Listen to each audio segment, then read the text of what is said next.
Bulletin ని ఒక పెద్ద బ్రేకింగ్ న్యూస్ తో స్టార్ట్ చేద్దాం. ఇవాళ హైదరాబాద్ నగరం నడిబొడ్డున ఉన్న కోటి ఎస్బీఐ ప్రధాన కార్యాలయం దగ్గర కాల్పులు జరిగాయి. ఇప్పుడు ఇది పెను సంచలనంగా మారుతోంది. ఇది కేవలం దారి దోపిడియా లేకపోతే దీని వెనక పక్కా ప్లాన్ ఉందా అన్న కోణంలో ప్రస్తుతం అయితే పోలీసులు ఆరా తీస్తూ ఉన్నారు. చూడొచ్చు విజువల్స్ లో కూడా.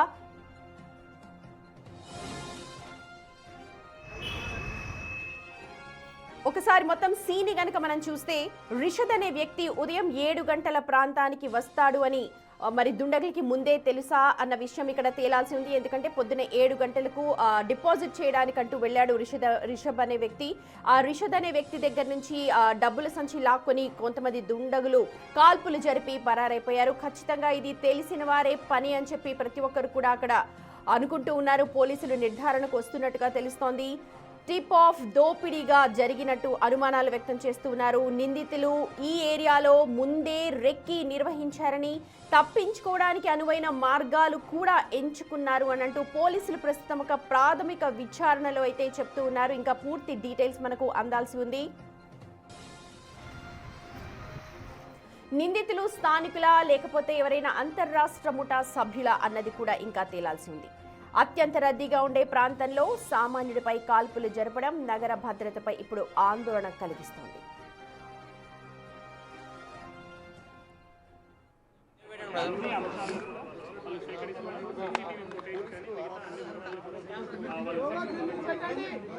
Central zone DCP Shilpavalli live.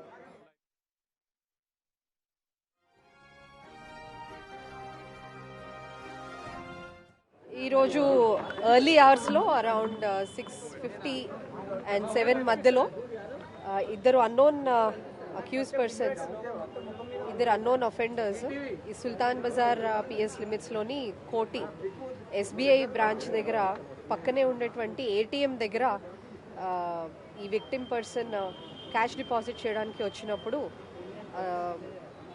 వాళ్ళు రెక్కీ చేసుకుని ఉన్నట్టున్నారు.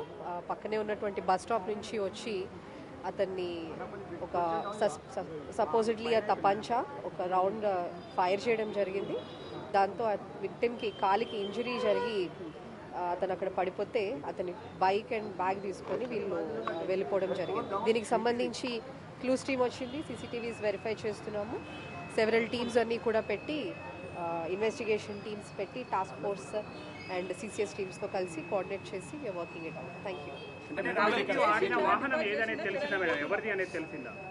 వెహికల్ ఈజ్ విక్టిమ్దే, అది వెహికల్ బిలాంగ్స్ టు విక్టిమ్దే తీసుకుని వెళ్ళారు. ఈ విక్టిమ్ రెగ్యులర్గా ఇక్కడికి వచ్చి క్యాష్ డిపాజిట్ చేస్తూ ఉంటాడని చెప్తున్నారు.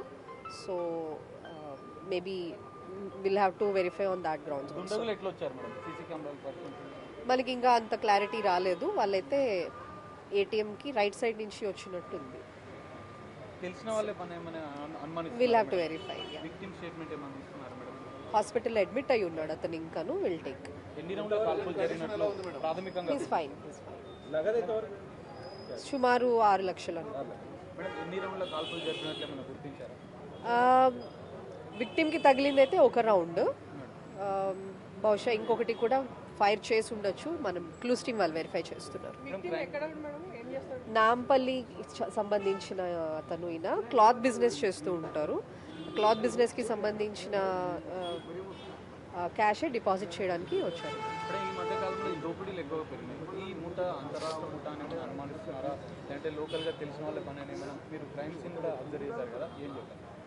ఎక్కువ అయ్యాయి అనేది కరెక్ట్ కాదు. This is a stray incident I think, because I think last 1 year back ఎప్పుడో ఒకసారి అయింది. సో మళ్ళీ ఆ తర్వాత ఇదే జరగడము.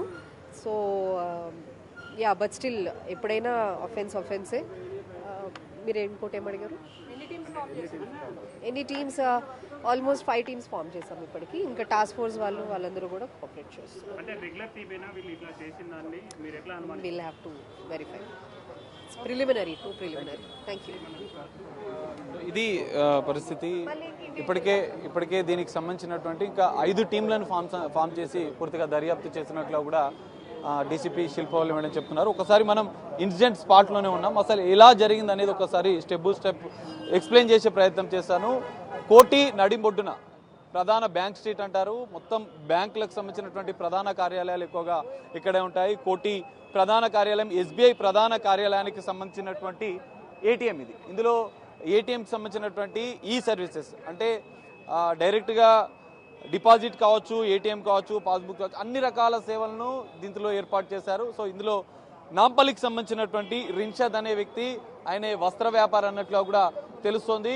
ఎగ్జాక్ట్లీ ఉదయం 6:30కు నాంపల్లిలో ఉన్నటువంటి జన్నత్ అపార్ట్మెంట్ నుంచి ఆయన 6 లక్షల రూపాయలు తీసుకొచ్చి ఆయన డిపాజిట్ చేయడానికి వచ్చాడు. ఇదే రూట్లో ఆయన 2 వీలర్ యాక్టివా పైన వచ్చినట్లు కూడా తెలుస్తుంది. పోలీసు ఉన్నతాధికారులు ఇప్పటికే సెంట్రల్ జోన్ డీసీపీ ఇటు అడిషనల్ సిపి కూడా సంఘటన స్థలానికి చేరుకొని సంఘటన స్థలాన్ని పరిశీలిస్తున్నట్లు కూడా మనకు తెలుస్తుంది. అయితే ఎగ్జాక్ట్లీ జన్నత్ అపార్ట్మెంట్ నుంచి రిన్షద్ అనే బట్టల వ్యాపారి రెగ్యులర్గా ఇదే డిపాజిట్ సంబంధించినటువంటి ఏటీఎం ప్రధాన కార్యాలయం డిపాజిట్ మిషన్ వద్దనే నగదు డిపాజిట్ చేస్తూ ఉంటాడు. రెగ్యులర్ లాగానే ఉదయం 6:30కు ఆయన అక్కడి నుంచి జన్నత్ అపార్ట్మెంట్ నుంచి బయలుదేరాడు. అక్కడి నుంచి నేరుగా తన యాక్టివా మీద ఇక్కడికి వచ్చినట్లు కూడా తెలుస్తుంది.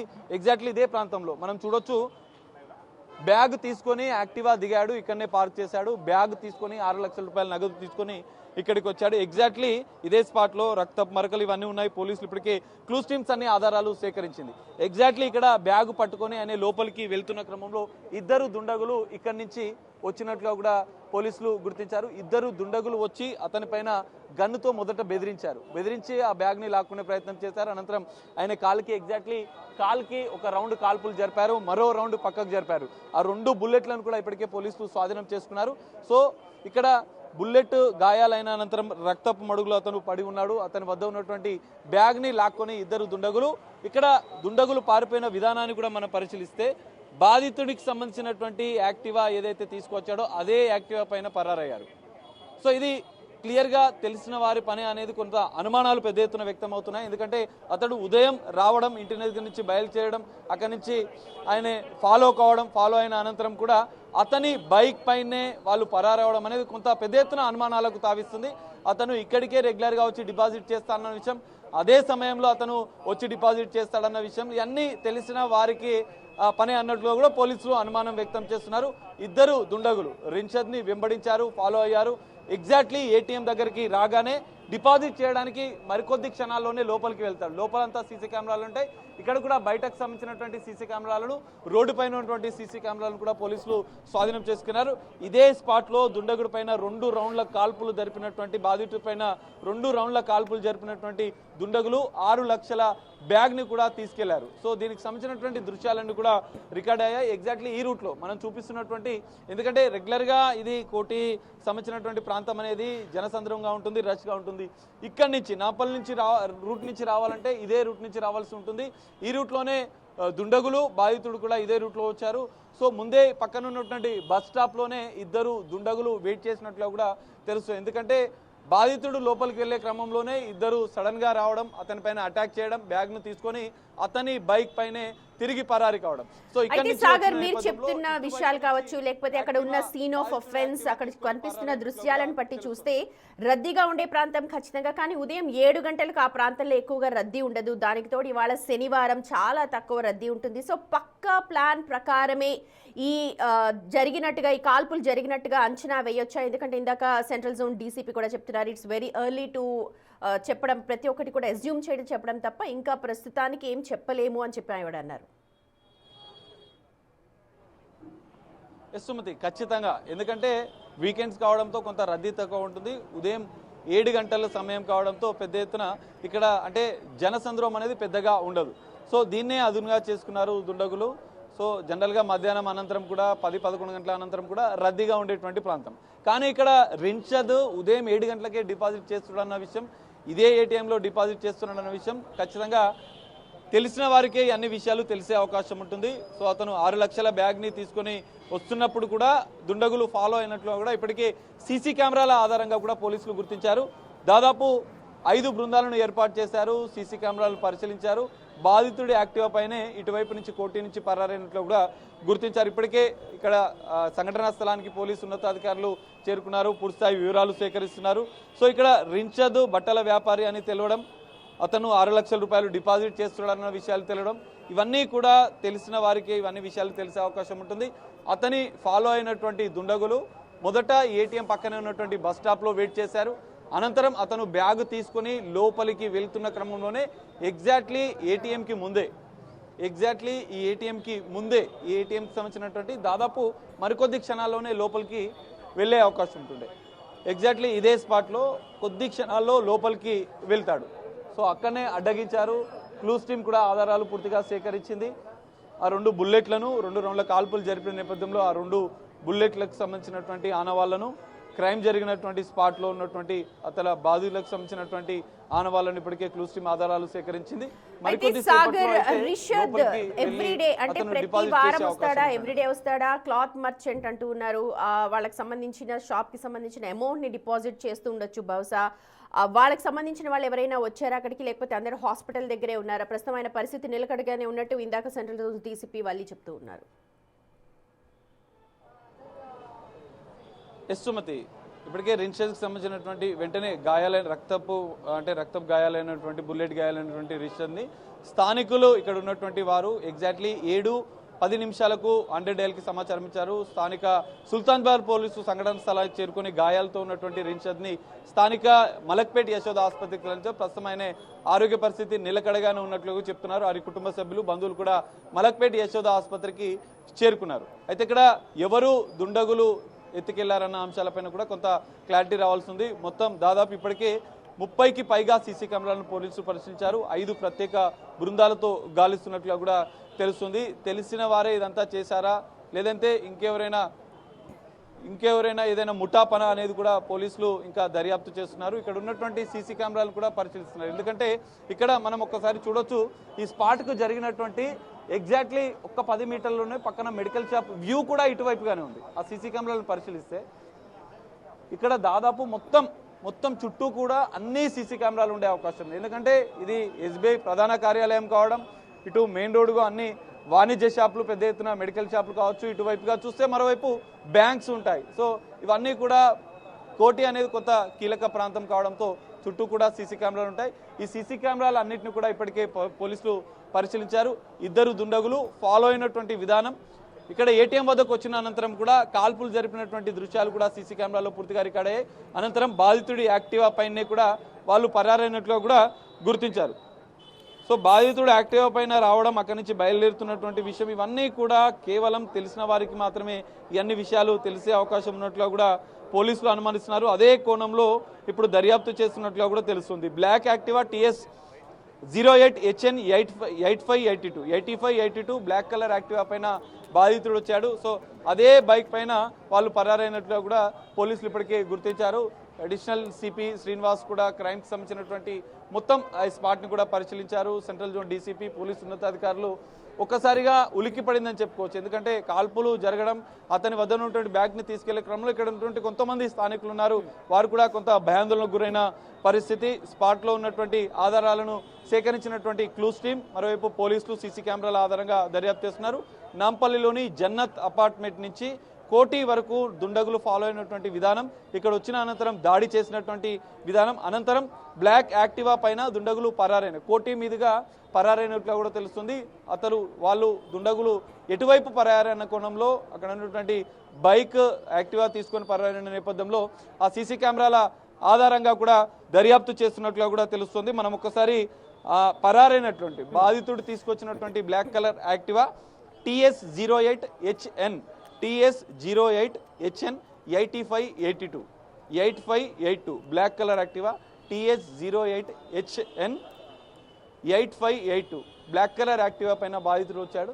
సో ఇక్కడ బాధితుడు బైక్ని తీసుకొని పరారాయాలంటే కూడా ఇక్కడ కొంత తెలిసిన వారే పని అనేది అనుమానాలు పెద్ద ఎత్తున బలపడుతున్నాయి. ఎందుకంటే యాక్టివా పైన వస్తున్నటువంటి విషయం, సాగర్ మీరు అన్నది నిజమే. ఎందుకంటే ఒక బండిని ఆపిన తర్వాత దాన్ని లాక్ చేస్తాము, స్టాండ్ వేస్తాము, దానికి కీజ్ ఉంచము యాక్చువల్ గా. ఎందుకంటే 6 లక్షల రూపాయలు డబ్బులు తీసుకున్న తర్వాత బండిని లాక్ చేసేసి మన దగ్గర పెట్టేసుకొని లోపలికి వెళ్తాం. కానీ బండి కీజ్ కూడా అక్కడే ఉంచేశాడు అని అంటే ఖచ్చితంగా అలా చేస్తాడు అన్న విషయం తెలిసే ఉంటుందా, లేకపోతే ఇందులో రిషద్ పాత్రను కూడా మనం ఇక్కడ అనుమానించాల్సిన పరిస్థితి? ఎందుకంటే కీజ్ దానికే ఉంచి లోపలికి వెళ్ళి అంత క్యాష్ ని డిపాజిట్ చేయడానికి కనీసం 10 నిమిషాల టైం అన్న పడుతుంది. సుమతి, ఖచ్చితంగా అనేక అనుమానాలు ఈ ఘటనకు సంబంధించినటువంటి వ్యక్తం అవుతున్నాయి. రిషద్ వచ్చినటువంటి విధానమే కావచ్చు, అతను మన బైక్ యాక్టివాని ఇక్కడే పెట్టడము, మరి బైక్ కీస్ అనేది దుండగిరి దగ్గర నుంచి తీసుకున్నారా లేకపోతే బాధితుడు దుండగులు ఇద్దరు కూడా బాధితుడి వద్ద నుంచి లాక్కున్నారా అనేది కూడా తెలియాల్సి ఉంది. ఇక్కడ సీసీ కెమెరాలను ఇప్పటికే పరిశీలిస్తున్న పోలీసులు కొన్ని ఆధారాలు అయితే సేకరించారు. తెలిసిన వారి పని అన్నట్టు కూడా పెద్ద ఎత్తున అనుమానాలు బలపడుతున్న నేపథ్యంలో బాధితుడికి సంబంధించినటువంటి రిషద్కి సంబంధించినటువంటి స్టేట్మెంట్ తీసుకునేందుకు కొద్దిసేపు క్రితమే మలక్పేట యశోద ఆసుపత్రికి పోలీసులు వెళ్లారు. సో అతన్ని ఫాలో అయినటువంటి విధానం, ఇక్కడికి వచ్చినటువంటి అనంతరం తనపైన కాల్పులు జరపడం, బెదిరించడం, వారి యొక్క అంటే వారు జనరల్గానే ఇద్దరు దుండగులు వచ్చి బెదిరింపులకు పాల్పడడం. సో అతను వాళ్ళని చూస్తే గుర్తుపడతారా, ఒకవేళ గుర్తుపడితే తెలిసిన వాళ్ళేనా అన్న కోణంలో, ఎందుకంటే వస్త్ర వ్యాపారి కావడంతో పెద్ద ఎత్తున అతనికి పరిచయాలు ఉంటాయి, రకరకాల వ్యక్తులతో ఆర్థిక లావాదేవీలు కూడా ఉంటాయి. మరి ఇక్కడ ఎలాంటి కోణం ఉంది, ఎవరు దుండగులు ఉద్దేశపూర్వకంగా ఫాలో అయ్యారు, ఇక్కడికి వచ్చిన తర్వాత 6 లక్షల రూపాయలు ఎత్తుకెళ్లారు, కాళ్లపైనే కాల్పులు జరిపారు అంటే కూడా కొన్ని అనుమానాలు, రకరకాల అనుమానాలు పోలీసులకు వ్యక్తమవుతున్నాయి. సో ప్రధానంగా పోలీసులు తెలిసిన వారి పనే అన్న కోణంలో అయితే దర్యాప్తు చేస్తున్నారు. బాధితుడి స్టేట్మెంట్ ఆధారంగా కూడా దర్యాప్తు చేసినట్లు కూడా తెలుస్తుంది. మరికొద్దిసేపట్లో మలక్పేట యశోద హాస్పిటల్లో బాధితుడి స్టేట్మెంట్ తీసుకున్న అనంతరం కూడా పోలీసులు ఈ కేసులో కొంత కీలక పురోగతి సాధించే అవకాశం ఉంది. ఇప్పటికే దాదాపు 50కి పైగా ఇవన్నీ కూడా మనం ఎజంప్షన్స్ ఇక్కడ ఎవరిని కూడా తప్పు పట్టట్లేదు. కాకపోతే ఒక్కసారిగా భాగ్యనగరం పొద్దున్నే ఉలికి పడింది. వీకెండ్ శనివారం కావడం, ఉదయాన్నే 7 గంటలకి రిషద్ అనే వ్యక్తి రెగ్యులర్ గా మరి అక్కడ డిపాజిట్ చేస్తూ ఉంటాడా లేకపోతే వీక్లీ డిపాజిట్ చేస్తూ ఉంటాడా, ఇది మనకు తెలియాల్సి ఉంది. బండి కీస్ దానికే ఉంచి దాదాపు 6 లక్షల రూపాయలు ఎస్బీఐ మెయిన్ బ్రాంచ్ లో డిపాజిట్ చేయడానికి వెళ్ళాడు, ఇది ఒక అనుమానం. అలాగే కాళ్ల మీద కాల్పులు జరిపారు. అండ్ నార్మల్ గా భయానికి ఒకవేళ దుండగులు ఎవరైనా ఉండుంటే ఎక్కడైనా కాల్పులు జరిపే అవకాశం ఉంటుంది అనుకోండి, కాకపోతే ఇది ఒక ఎగ్జంప్షన్ మాత్రమే. కాళ్ల మీద కాల్పులు జరిపారు సో దట్ ప్రాణాపాయం ఉండకుండా, ఇవి కూడా చాలా డౌట్స్ ని రైజ్ చేస్తున్నాయి.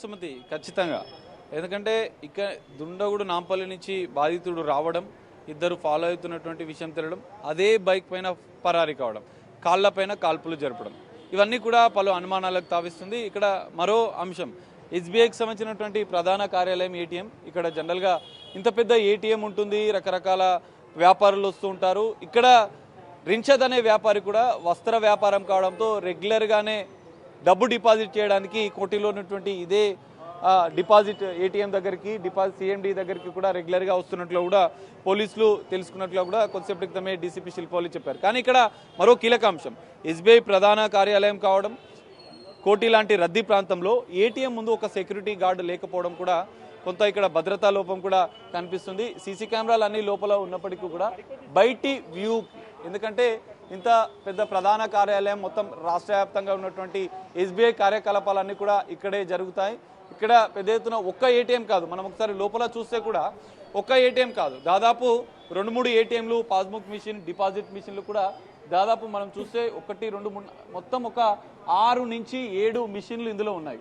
అంటే ఇంత పెద్ద ఎత్తున ఏటీఎంలను, క్యాష్ డిపాజిట్ మిషన్లను ఏర్పాటు చేసినటువంటి ఎస్బీఐ ఇక్కడ ఒక సెక్యూరిటీని ఏర్పాటు చేయకపోవడం కూడా కొంత అనుమానాలకు తావిస్తుంది. ఇక్కడ భద్రతకు సంబంధించినటువంటి లోపం కూడా కనిపిస్తుంది. ఒకవేళ ఒక సెక్యూరిటీ ఉంటే ఇంత పెద్ద ఘటన, దోపిడీ అనేది జరగకపోయే అవకాశాలు ఉంటుండే. దుండగులు కూడా లోపల సీసీ కెమెరాలు ఉన్నాయి, లోపల సీసీ కెమెరాలు ఉన్నట్లుగా కూడా మనం చూడొచ్చు. ఆ సీసీ కెమెరాల్లో రికార్డ్ అయితే, కానీ ఇక్కడ బయట మాత్రం మనకు సీసీ కెమెరాలు కనిపించడం లేదు. ఎస్బీఐ బయట, ఏటీఎం బయట మాత్రం సీసీ కెమెరాలు కనిపించడం లేదు. సో దీన్ని అదునా చేసుకున్నటువంటి దుండగులు బయటే తమ దోపిడీకి ప్లాన్ చేసినట్లు కూడా మనం అర్థం చేసుకోవచ్చు. అంటే ఈ అన్ని విషయాలు దుండగులకు ముందే తెలుసు. అతడు బాధితుడు వచ్చి డిపాజిట్ చేస్తాడన్న విషయం తెలుసు, లోపల సీసీ కెమెరాలు ఉన్నాయన్న విషయం తెలుసు, బయట మాత్రం సీసీ కెమెరాలు లేవని తెలుసు, దుండగుడు యాక్టివా పైన వస్తున్నాడన్న విషయం తెలుసు, అక్కడ పార్క్ చేస్తాడన్న విషయం తెలుసు, బ్యాగులో 6 లక్షల రూపాయలు నగదు డిపాజిట్ చేస్తాడన్న విషయం కూడా తెలుసు. అయితే సాగర్, ఒక్కసారి ఆ బండి నంబర్ మన దగ్గర ఉంది కదా, TS08 688582, దానికి సంబంధించి ఈ బండి రిజిస్ట్రేషన్ ఎవరి పేరు మీద ఉంది, ఈ చలాన్స్ ఏమన్నా ఉన్నాయా వాళ్ళ దానికి సంబంధించి, దుండగుడు తీసుకొని వెళ్ళిపోయాడు ప్రస్తుతం, ఆ బండి ఎవరిది, ఈ డీటెయిల్స్ అన్ని ఏమైనా డీకోడ్ చేస్తూ ఉన్నారా పోలీసులు? ఒక్కసారి మీరు అవి డీటెయిల్స్ చూస్తుండండి, నేను ఓవరాల్గా జరిగిన ఇన్సిడెంట్ని ఒకసారి బ్రీఫ్ చేస్తూ ఉంటాను.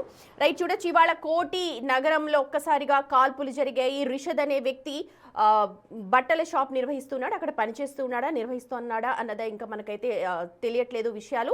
ఇందాక కొద్దిసేపటి క్రితమే సెంట్రల్ జోన్ డీసీపీ వల్లి చెప్తున్న విషయాల ప్రకారం చూస్తే 6 లక్షల రూపాయలను డిపాజిట్ చేయడానికి రిషద్ అక్కడికి వెళ్ళాడు. ఎస్బీఐ మెయిన్ బ్రాంచ్ అక్కడ డిపాజిట్ చేయడానికి బయట బండి పార్క్ చేసి వెళుతూ ఉండగా ఒక్కసారిగా కొంతమంది గుర్తు తెలియని దుండగులు అప్పటికే అక్కడ ఉన్న బస్ స్టాప్లో వెయిట్ చేస్తూ ఉన్నారు. ఒక్కసారిగా రిషద్ కాల్పై కాల్పులు జరిపి వెంటనే ఆయన దగ్గర ఉన్న డబ్బుల సంచిని లాక్కొని పారిపోయారు. ఆ బండి మీద పారిపోయారు. అదే బండి 8582 TS08 HV అని చెప్పి మనకు తెలుస్తోంది. ప్రస్తుతం ఆ బండి ఎవరిది, ఎవరి పేరు మీద రిజిస్ట్రేషన్ ఉన్నది ఇంకా తెలియాల్సింది. అయితే ఎటువైపు పారిపోయారు, ఖచ్చితంగా ఇది తెలిసిన వాళ్ళ పని అని మనకు స్పష్టంగా అర్థమవుతోంది. ఎందుకంటే శనివారం ఉదయం 7 గంటల ప్రాంతానికి అంత డబ్బు తీసుకొని రిషద్ వెళ్తాడు అని ఎలా తెలుసు? వెళ్తే 7 గంటల ప్రాంతంలో వెళ్తారు కాబట్టి సాధారణంగా ఎక్కువ రష్ ఉండదు, డబ్బులు డిపాజిట్ చేయడానికి చాలా ఈజీగా ఉంటుంది అని చెప్పి ఊహించుండొచ్చు. ఇదే అదునుగా చేసుకునే దుండగులు కూడా రెక్కి నిర్వహిస్తున్నారా, బాగా ఫాలో అవుతున్నారా, ఇతన్ని ఎప్పటి నుంచి ఫాలో అవుతున్నారు, అలాగే పారిపోవడానికి కూడా ఉదయం 7 గంటల ప్రాంతం అని అంటే చాలా తక్కువ రద్దీ ఉంటుంది శనివారం. దానికి తోడు అసలు చాలా తక్కువగా ట్రాఫిక్ జామ్స్ ఉంటాయి, ట్రాఫిక్ సిగ్నల్స్ కూడా ఎక్కువగా ఉండవు. సో ఆ గల్లీలలోంచి అంటే ఆ సందుల్లోంచి పారిపోవడానికి కూడా స్కూటీ చాలా అనువుగా ఉంటుంది కాబట్టి ఆ స్కూటీని తీసుకొని వెంటనే వాళ్ళు పారిపోయి ఉండొచ్చు. ఇది పక్కా ప్రణాళిక ప్రకారమే జరిగిన ఇన్సిడెంట్గా, కాల్పులుగా మనం ఇక్కడ అర్థం చేసుకోవచ్చు. అయితే ఇప్పుడు ఆ బుల్లెట్, ఒకవేళ ఒక బుల్లెట్ మనకు అక్కడ తెలుస్తోంది, షెల్ కూడా కనిపిస్తోంది. ఆ బుల్లెట్కి సంబంధించిన కూడా డీటెయిల్స్ మనకి ఇంకా అందాల్సి ఉంది. క్లూస్ టీమ్ అయితే ప్రస్తుతం అక్కడికి చేరుకున్నారు. ఒక బుల్లెట్, ఒక రౌండ్ కాల్పులు జరిపారని చెప్పి డీసీపీ అంటున్నారు. కాలుకి తగిలింది అది, మరొక రౌండ్ కూడా జరిపి ఉండొచ్చు. కానీ దానికి సంబంధించిన షెల్ కావచ్చు, బుల్లెట్ ని ఇంకా రిట్రీవ్ చేయాలి, దాన్ని ఇంకా స్వాధీనం చేసుకోవాలి. మొత్తం క్లూస్ టీమ్ అయితే ప్రస్తుతం అక్కడికి చేరుకుని మొత్తం క్షుణ్ణంగా పరిశీలిస్తూ ఉన్నారు. నిజంగా నగరం నడిబొడ్డున కోటిలో ఇలాంటి కాల్పులు జరగడంతో ఒక్కసారిగా వ్యాపారవేత్తలు కావచ్చు, లేకపోతే ప్రతి ఒక్కరు కూడా భయాందోళన వ్యక్తం చేస్తూ ఉన్నారు. ఒకసారి సెంట్రల్ జోన్ డీసీపీ వల్లి ఏం మాట్లాడారు ఈ ఇన్సిడెంట్ మీద కొద్ది క్షణాల క్రితం అనేది ఒకసారి మనం చూద్దాం. ఈరోజు ఎర్లీ అవర్స్లో అరౌండ్ 6:50 and 7 మధ్యలో ఇద్దరు అన్నోన్ అక్యూజ్ పర్సన్స్, ఇద్దరు అన్నోన్ అఫెండర్స్ ఈ సుల్తాన్ బజార్ పిఎస్ లిమిట్స్లోని కోటి ఎస్బీఐ బ్రాంచ్ దగ్గర పక్కనే ఉండేటువంటి ఏటీఎం దగ్గర ఈ విక్టిమ్ పర్సన్ క్యాష్ డిపాజిట్ చేయడానికి వచ్చినప్పుడు వాళ్ళు రెక్కీ చేసుకుని ఉన్నట్టున్నారు. పక్కనే ఉన్నటువంటి బస్ స్టాప్ నుంచి వచ్చి అతన్ని ఒక సపోజిడ్లీ తపంచా ఒక రౌండ్ ఫైర్ చేయడం జరిగింది. దాంతో విక్టిమ్కి కాలికి ఇంజరీ జరిగి అతను అక్కడ పడిపోతే అతని బైక్ అండ్ బ్యాగ్ తీసుకొని వీళ్ళు వెళ్ళిపోవడం జరిగింది. దీనికి సంబంధించి క్లూస్ టీమ్ వచ్చింది, సీసీటీవీస్ వెరిఫై చేస్తున్నాము. సెవెరల్ టీమ్స్ అని కూడా పెట్టి ఇన్వెస్టిగేషన్ టీమ్స్ పెట్టి టాస్క్ ఫోర్స్ అండ్ సిసిఎస్ టీమ్స్తో కలిసి కోఆర్డినేట్ చేసి we are working it out. Thank you. Vehicle is విక్టిమ్దే, అది వెహికల్ బిలాంగ్స్ టు విక్టిమ్దే తీసుకుని వెళ్ళారు. ఈ విక్టిమ్ రెగ్యులర్గా ఇక్కడికి వచ్చి క్యాష్ డిపాజిట్ చేస్తూ ఉంటాడని చెప్తున్నారు. So maybe will have to verify on that grounds. మనకి ఇంకా అంత క్లారిటీ రాలేదు. వాళ్ళైతే ఏటీఎంకి రైట్ సైడ్ నుంచి వచ్చినట్టుంది. Will have to verify. Hospital admit అయి ఉన్నాడు అతను, ఇంకాను విల్ టేక్. Is fine. సుమారు 6 లక్షలు. విక్టిమ్కి తగిలింది అయితే ఒక రౌండ్, బహుశా ఇంకొకటి కూడా ఫైర్ డేస్ ఉండొచ్చు. మనం క్లూస్ టీమ్ వాళ్ళు వెరిఫై చేస్తున్నారు. నాంపల్లి సంబంధించిన అతను, ఈయన క్లాత్ బిజినెస్ చేస్తూ ఉంటారు. క్లాత్ బిజినెస్కి సంబంధించిన క్యాష్ డిపాజిట్ చేయడానికి వచ్చారు. రైట్, అది సెంట్రల్ జోన్ డీసీపీ వల్లి చెప్తున్న మాటలు. ఇవాళ ఉదయం 7 గంటల ప్రాంతంలో రిషద్ అనే వ్యక్తి క్యాష్ డిపాజిట్ చేయడానికి కోటి ఎస్బీఐ మెయిన్ బ్రాంచ్లోకి వెళ్ళాడు. అక్కడ బస్ స్టాప్ లో వెయిట్ చేస్తున్న ఇద్దరు దుండగులు వెంటనే తమ దగ్గర ఉన్న తపంచాతో కాల్పులు జరిపినట్టుగా తెలుస్తోంది. ఒక బుల్లెట్ కాలుకి దూసుకెళ్ళింది, ఒక బహుశా ఇంకో రౌండ్ కాల్పులు జరుపుండొచ్చు, కానీ దాన్ని సంబంధించిన బుల్లెట్ కావచ్చు లేకపోతే షెల్ కావచ్చు, దాన్ని ఇంకా కూడా స్వాధీనం చేసుకోవాల్సిన అవసరం కనిపిస్తోంది. అలాగే క్లూస్ టీం అయితే హుటాహుటిన అక్కడికి చేరుకుంది. ప్రత్యక్ష సాక్షులు కొంతమంది కనిపించారు. ఇక్కడ కొన్ని డొల్లతనాలు కనిపిస్తున్నాయి. ఎస్బీఐ మెయిన్ బ్రాంచ్ అది, క్యాష్ డిపాజిట్ చేయడానికి ఇందాక మా ప్రతినిధి సాగర్ చూపించినట్టుగా లోపల చాలా మెషిన్స్ ఉన్నాయి. కానీ ఆ మెషిన్స్ ఉన్నాయి, ప్రతి ఒక్కరు ఉన్నా కానీ సెక్యూరిటీ గార్డ్ అక్కడ కనిపించట్లేదు. ఎందుకంటే క్యాష్ డిపాజిట్ చేయడానికి చాలా పెద్ద ఎత్తున వస్తూ ఉంటారు. మరి ఇవాళ సెక్యూరిటీ గార్డ్ అక్కడ లేడా, అసలు ఎప్పుడు ఉండడా, ఇవాళ పక్కకి ఏమన్నా వెళ్ళాడా, ఇది ఒకటి చూడాలి. రైట్, ప్రస్తుతం చూడొచ్చు మనకు లేటెస్ట్గా విజువల్స్ అందుతూ ఉన్నాయి. అనుమానితులుగా వీళ్ళని చెప్తూ ఉన్నారు. కోటి ఆవరణలో ఆ ఎస్బీఐ బ్రాంచ్ పక్కన తచ్చాడుతూ కనిపించిన వ్యక్తుల ఫొటోస్ ఇప్పుడిప్పుడే బయటకు వస్తూ ఉన్నాయి. బిగ్ టీవీ స్క్రీన్ మీద ఎక్స్క్లూజివ్గా చూడొచ్చు. వీళ్ళందరూ కూడా ఉదయం 6 గంటల నుంచి బహుశా అక్కడ తిరుగుతున్నట్టుగా కొంతమంది అనుమానాలు, అంటే ఎక్కువసేపు ఆ ప్రాంతంలోనే కనిపించిన వ్యక్తుల ఫోటోలని ప్రస్తుతం బిగ్ టీవీ స్క్రీన్ మీద మేము ప్రసారం చేస్తూ ఉన్నాము. వీళ్ళని అనుమానితులుగా చెప్తూ ఉన్నారు, ఖచ్చితంగా అయితే చెప్పట్లేదు, జస్ట్ అనుమానిస్తూ ఉన్నారు. ఎందుకంటే ఆ ఘటన జరిగిన సమయంలో అంతకంటే ముందు వీళ్ళు ఆ సరౌండింగ్స్లో ఆ పరిసర ప్రాంతాల్లో తచ్చాడుతూ కనిపించారు. దీంతో ఇప్పుడు సీసీ కెమెరా విజువల్స్ చాలా కీలకంగా మారుతున్నాయి. ఎందుకంటే విక్టిమ్ తీసుకొచ్చిన ఆ యాక్టివానే వాళ్ళు దుండగులు ఆ క్యాష్ తీసుకొని పారిపోయారు. TS08HV8582గా ఈ స్కూటీని చెప్తూ ఉన్నారు. మరి ఇది ఎవరి పేరు మీద రిజిస్టర్ అయి ఉంది, అసలు ఎవరిది, రిషద్దేనా లేకపోతే వాళ్ళ యజమానిదా, అసలు రిషద్ ఎవరు, రిషద్ బ్యాక్గ్రౌండ్ ఏంటి, రిషద్ డైలీ అక్కడికి వస్తూ ఉంటాడా లేకపోతే వీక్లీ వచ్చి అక్కడ క్యాష్ డిపాజిట్ చేస్తూ ఉంటాడా, క్లాత్ మర్చెంట్ అంటే బట్టల వ్యాపారస్తులకు సంబంధించిన క్యాష్ కాబట్టి అది ఎంతమందిది అయి ఉంటుంది, ఒకటే షాప్దా ఏంటి అన్న డీటెయిల్స్ మనకి ఇంకా అయితే తెలియాల్సి ఉంది. ప్రస్తుతం రిషద్ అయితే బాగానే ఉన్నాడు, మలక్పేట యశోద హాస్పిటల్లో చికిత్స పొందుతూ ఉన్నాడు. పోలీసులు కూడా అక్కడికి చేరుకొని పూర్తి డీటెయిల్స్ తెలుసుకుంటున్నారు. కొంతమంది ప్రత్యక్ష సాక్షులు కూడా అక్కడ మనకు కనిపించారు, కానీ ప్రస్తుతం వాళ్ళెవ్వరూ కూడా మాట్లాడడానికి భయపడుతున్నారు. ఒక్కసారిగా ఉదయం 7 గంటలకు కాల్పులు జరగడంతో గతంలో కోటి మనందరికీ తెలుసు బాంబులతో దద్దరిల్లింది, అలాంటి నేపథ్యం ప్రస్తుతం అక్కడ కనిపించింది. ఒక్కసారిగా ఏం జరుగుతోందో అక్కడ ఉన్న చుట్టుపక్కల వాళ్ళెవరికి కూడా భయానికి గురైపోయారు. ఉదయం కావడంతో చాలా తక్కువ రద్దీ ఉంటుంది. సో ఇదే కారణంగా దుండగులు ఉదయాన్నే దోపిడీ చేయడానికి ప్లాన్ చేసుకున్నారు, రెక్కీ చేసుకున్నట్టుగా మనకి ఇక్కడ చాలా క్లియర్గా అర్థమవుతోంది. పారిపోవడానికి కూడా చాలా ఈజీగా ఉంటుంది. ఒకవేళ ట్రాఫిక్ ఉంటే వెంటనే ఆపేస్తారు. కాబట్టి ఉదయం 7 గంటల ప్రాంతం చాలా సేఫ్గా ఉంటుంది, చాలా సెక్యూర్డ్గా ఉంటుంది అని ఈ రిషద్ని ఎంచుకున్నట్టుగా తెలుస్తోంది. రిషద్ మరి రెగ్యులర్గా వస్తాడా, వీక్లీ వస్తాడా, పక్కా రెక్కి నిర్వహించిన తర్వాతే ఈ కాల్పుల ఘటన చోటు చేసుకుంది అని చెప్పి ప్రాథమికంగా పోలీసులు అంచనాకు వస్తూ ఉన్నారు.